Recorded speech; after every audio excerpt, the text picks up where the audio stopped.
Nous avons vu qu'il est possible de remplacer les appuis multiples sous le tablier par des câbles qui le suspendent à des mâts ou un seul mât important comme dans notre exemple. Ces câbles de suspente, appelés haubans, ramènent les charges appliquées sur le tablier vers le mât central qui fait transiter ces charges par compression vers le sol.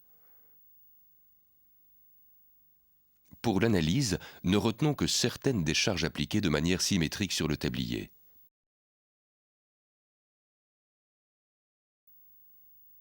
Décomposons ensuite leurs actions sur les nœuds des haubans. Nous remarquons que les câbles font naître des efforts de compression dans le tablier.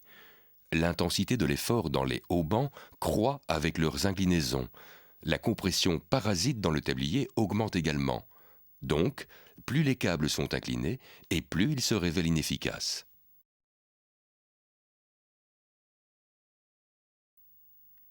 Pour déterminer les réactions d'appui,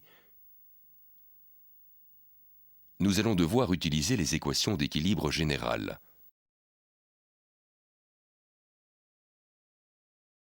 La somme de toutes les composantes verticales de toutes les forces en présence doit être nulle, tout comme la somme de leurs composantes horizontales.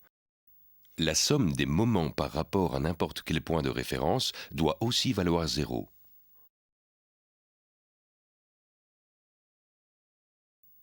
Les forces verticales en présence sont les charges appliquées et les réactions d'appui.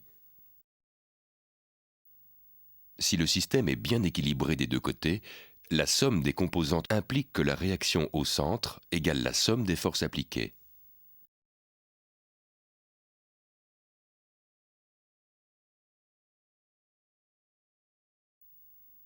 L'équation relative au moment nous permet de vérifier cet équilibre.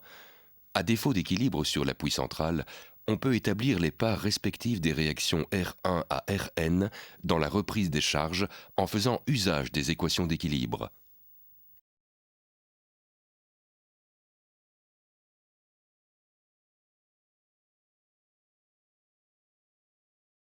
Dans ce nouveau schéma, à l'extrême gauche, l'application d'une charge dissymétrique montre bien qu'il faut également envisager des mécanismes et des réactions d'appui tout à fait différents de ceux rencontrés pour le cas symétrique.